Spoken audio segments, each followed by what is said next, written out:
Fala pessoal, como é que vocês estão? Luiz e Barsi aqui e eu tô de volta para o nosso quadro AGF Responde, lembrando que toda semana a nossa equipe abre uma caixinha de perguntas no nosso Instagram, @açõesgarantem. Se você não segue, faça isso agora mesmo, curte, compartilha esse vídeo aqui e segue a gente aqui no canal do YouTube também.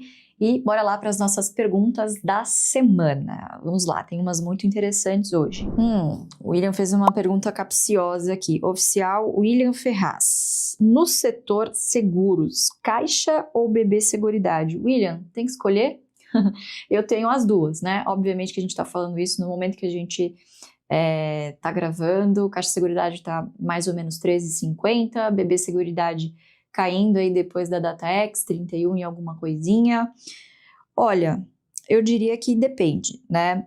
Ambas são comparáveis, ambas usam de estruturas dos seus controladores, que são grandes bancos, para uma estratégia que se chama Bank Assurance, que é você usar justamente as vantagens comerciais que esses respectivos bancos, né, Banco do Brasil e Caixa, têm em cada um dos seus setores. Então, por óbvio, BB Seguridade tem uma vantagem competitiva, né, tem um foco maior no seguro rural, no seguro agro, tá, das características da carteira de crédito do Banco do Brasil, e a Caixa Seguridade, por sua vez, também tem uma vantagem competitiva e tem ali um market share maior, principalmente nos seguros habitacionais, tá? Ambas são duas excelentes empresas, ambas são empresas que estão abaixo do preço-teto. Recomendo que você assine e baixe o app do AGF para você checar esses preços-tetos e os projetivos e as médias de dividendo por ação. Então, ambas neste momento seriam um bom aporte sobre essa perspectiva, mas acho que vale a pena eu dizer duas coisas, né? BB Seguridade faz 2 anúncios e 2 pagamentos anuais, que neste ano de 2025 já foram anunciados e pagos. Então, seguindo o MDI, que é o nosso mapa do dividendo inteligente, teoricamente você teria aí longos 4, 5 meses até você tomar essa decisão de comprar a BB Seguridade, salvo se a cotação continuar caindo, enfim, mas para não responder a sua pergunta diretamente, eu acho que como critério de desempate, como as duas estão abaixo de preço-teto, e a Caixa Seguridade tem atuado, né, tem como prática e como política fazer o anúncio e o pagamento trimestral, pode ser aí um critério de desempate você ir neste momento em Caixa Seguridade e não BB Seguridade. Lembrando também que nós estamos nos aproximando de uma época eleitoral. BB Seguridade não necessariamente vai seguir os mesmos rumos do Banco do Brasil, né? Não são os mesmos efeitos que tem no banco que terão no balanço da BB Seguridade. O guidance também já foi revisado para baixo, tá? Por quê? Porque é uma venda de seguro que ela depende muito da emissão também dos créditos.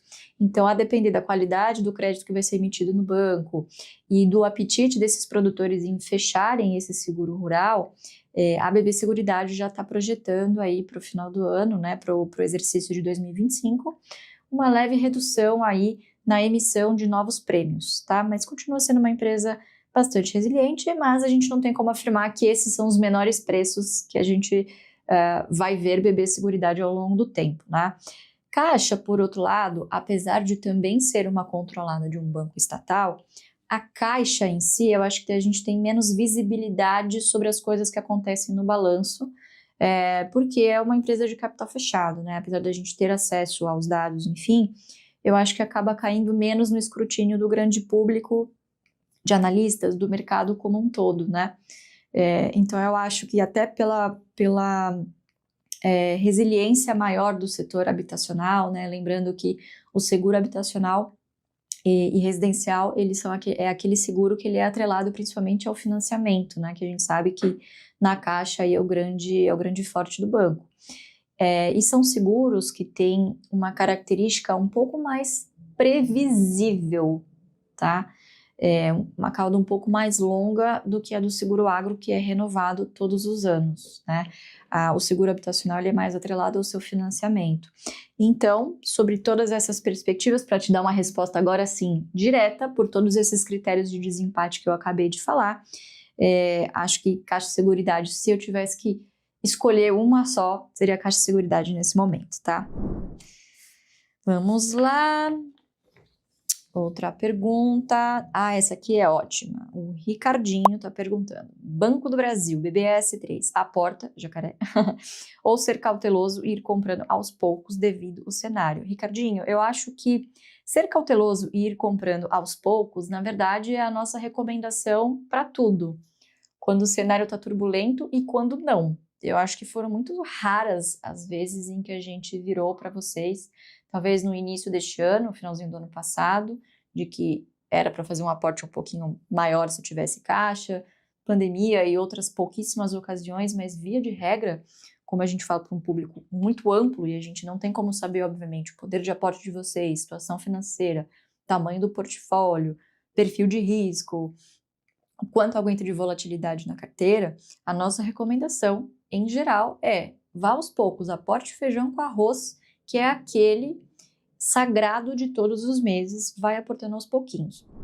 Se você voltar, inclusive, num vídeo anterior aqui no nosso YouTube, em que nós abrimos uma live numa sexta-feira, acho que foi dia 15 de agosto, no dia que saiu o balanço do banco e pegou todo mundo de calça curta porque a cotação subiu, lá a gente fez o cálculo, inclusive, do que seria para nós um preço teto, né, com uma margem de segurança que começa a ficar mais aprazível, mais agradável.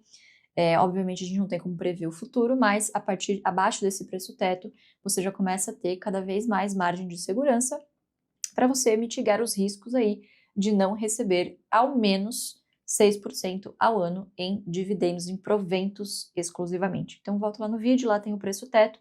Abaixo desse preço teto, são os níveis que eu particularmente vou voltar a comprar um pouquinho mais de Banco do Brasil, tá? Então o segredo é devagar e sempre, não tenta dar a tacada da vida, tá bom? Vai devagar, aguenta as pontas aí, aperta os cintos e vai fazendo isso devagar, que é pro seu bem. Você vai pegando vários preços, lembrando que não necessariamente você precisa comprar só Banco do Brasil, não, de repente parece que só existe Banco do Brasil, né, na Bolsa Brasileira. Tem várias outras coisas, inclusive, abaixo de preço teto, algumas, inclusive, que a gente já falou no vídeo anterior do AGF Responde, tá bom? Então, cautela sempre, tá? O medo é bom e ele te ajuda a ser cauteloso, isso tende a perpetuar a sua sobrevivência na Bolsa e isso é mais importante. Quanto mais atos de cautela você tiver com a sua carteira, maiores as chances de sobrevivência, portanto, maiores as chances de você continuar por um longo período de tempo investindo, e esse é o segredo, paciência, disciplina e longo prazo. Vamos lá. O Ítalo Moreno, carteira previdenciária, tem problema uma ação ter 20% de peso porque estava barata? BBAS no caso. Ítalo, olha, de novo, a gente não gosta de ficar, com todo respeito, e desculpe o meu francês, cagando regra do tipo, não, você só pode ter 15%, 5% de diversos papéis na sua carteira. O que a gente indica aqui é que você, principalmente para quem está começando, para quem está engatinhando no mundo dos investimentos, é muito comum que por desconhecimento, insegurança, a pessoa já faça praticamente um fundo dentro da carteira, né? Então, comprar 30 papéis, uma merrequinha de cada um, e aí o que acontece? Você se desanima, porque você não vê um efeito prático nem de valorização de carteira, nem os dividendos aumentando ao longo do tempo. Então, a gente diz o seguinte, para quem está começando, poucos e bons papéis, limite isso a 5 empresas, best exclusivamente, bancos, energia, seguro, saneamento e telecom. Você pode fazer a divisão desta forma, e você mesmo, como você será o seu próprio gestor, cabe a você determinar qual é o teto, o percentual máximo, que é, no final do dia, o quanto você aguenta de volatilidade. Quanto mais concentrado, mais abruptos são os movimentos na sua carteira, tá? Eu, particularmente, não coloco filtro, não coloco um teto para as minhas empresas previdenciárias, mas eu coloco e sou bem rígida com isso nas minhas empresas de oportunidade. Uma coisa é você estar comprando a sua carteira previdenciária, empresas da sua carteira previdenciária, você tem uma certa segurança sobre a perenidade desses negócios, sabe que se um trimestre ou outro falhar, mas o dividendo vai voltar pelo perfil dessas empresas, pelo perfil do controlador dessas empresas. Então, uma coisa é você pegar a faca caindo em empresas que você sabe que é boa, que você tem segurança e que vai caindo um dividendinho lá, você ir reinvestindo. Agora, outra coisa é quando você monta posições em carteira de oportunidade, que geralmente são teses que demoram muito mais tempo para se materializar, são teses que muitas vezes estão envolvidas em algumas polêmicas, né? Afinal, já dissemos aqui, grandes oportunidades não surgem quando há céu de brigadeiro. Geralmente são empresas ou que estão com algum problema de maior alavancagem, ou fizeram grandes investimentos e agora estão se readequando. Enfim, tem N possibilidades, ou são empresas em turnaround, a depender do seu perfil, tá? Então, para quem está começando, esquece isso, monta uma carteira previdenciária, essa robustez dos dividendos que vão pingando vai te dando um alívio para você continuar ao longo do tempo, vão te dando uma certa segurança de que está dando certo, de que o seu pinguinho lá todo mês sagrado ele está aumentando ao longo do tempo. Então, parta sempre do pressuposto de que você é uma pessoa conservadora, tá? Então, a minha indicação para vocês é essa, pelo menos 5 ações na carteira, para quem está começando, 5 excelentes empresas que você entenda profundamente e que você consiga acompanhar. Eu, de novo, não coloco um teto, já cheguei a ter mais de 40%, por exemplo, de BB Seguridade na minha carteira, sabendo que, como é que eu faço o rebalanceamento para mim, tá? Isso para mim. Quando, enfim, já chega num momento que eu acho que tá bom, já comprei o suficiente, já tô satisfeita, já cumpri a minha meta, ou o papel volta a subir, ou enfim, por qualquer outro motivo, ou outra fica mais interessante, esse rebalanceamento ele vai acontecendo a partir do momento que eu foco meus aportes em outras empresas. Então, naturalmente, esse rebalanceamento, vamos dizer assim, vai acontecendo ao longo do tempo, tá? Então, não é algo que eu me preocuparia. Pode ser que algo que preocupe você, principalmente se você não tiver um apetite muito grande para grandes volatilidades. Então, quanto mais conservador você for, teoricamente, menor deveria ser o teto estipulado do tamanho de uma posição no seu portfólio, tá? Mas é a gosto do freguês, vai de acordo com o seu perfil. Legal, agora uma última pergunta do Pedro, bastante Pedro por aqui, viu? Muitos Pedros. Alguns dizem que dividendo não compensa, porque a cotação cai. Bom, Pedro, vamos lá. De fato, a cotação cai porque ela precisa ser ajustada. Lembrando que o dividendo ele é pago em função do lucro. Ou seja, ele diminui, teoricamente, do patrimônio líquido da empresa. Então, você precisa fazer esse ajuste de cotação, ok?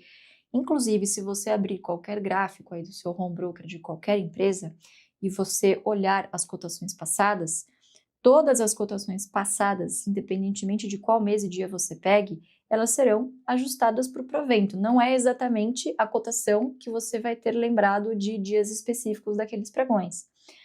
E isso precisa acontecer justamente porque saiu um recurso de dentro da empresa e foi para o seu bolso, para o bolso do acionista. Quando a gente está fazendo valuation, quando a gente faz avaliação de empresas, você faz, via de regra, o fluxo de caixa descontado.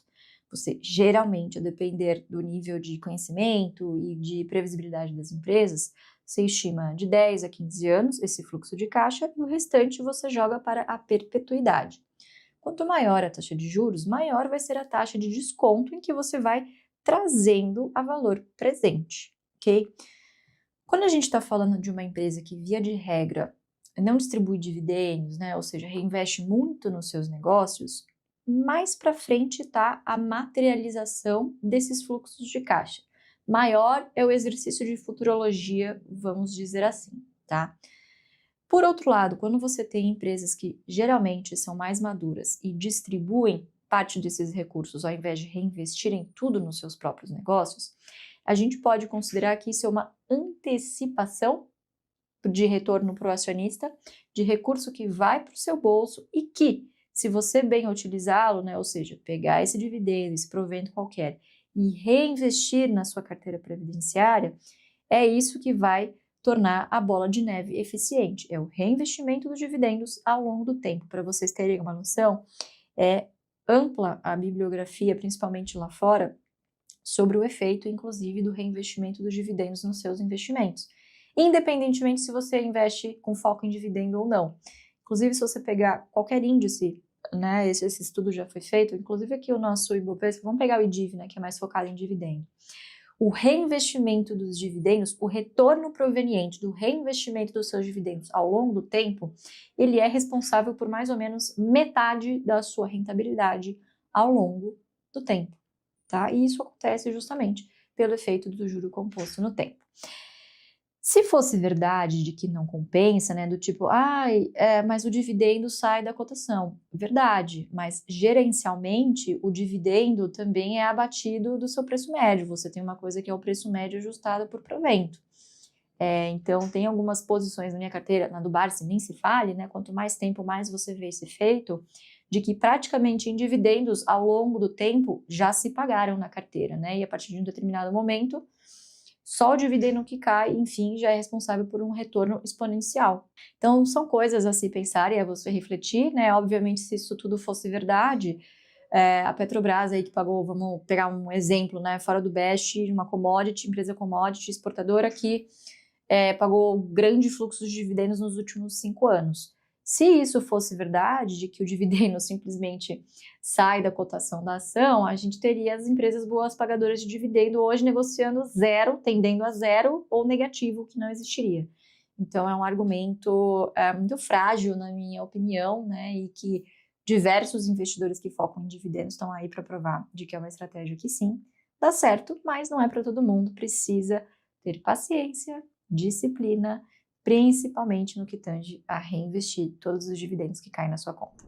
Bom, gente, é isso. E para finalizar, eu queria deixar aqui o convite para todos vocês baixarem e conhecerem o app do AGF, que é o nosso ecossistema mais completo, com ferramentas, tem a nossa comunidade, tem também as lives que a gente faz lá, que é o Pregão AGF todas as quintas, para você conhecer também as nossas novas funcionalidades no app, que é a parte de notícias, são notícias ali em tempo real, com uma curadoria do time AGF, para você ficar bem informado durante todo o pregão e, claro, receber as nossas análises aqui do time de research do app também. E por fim, mas não menos importante, a gente tem uma ferramenta nova lá dentro do app, que é a recomendação de carteira.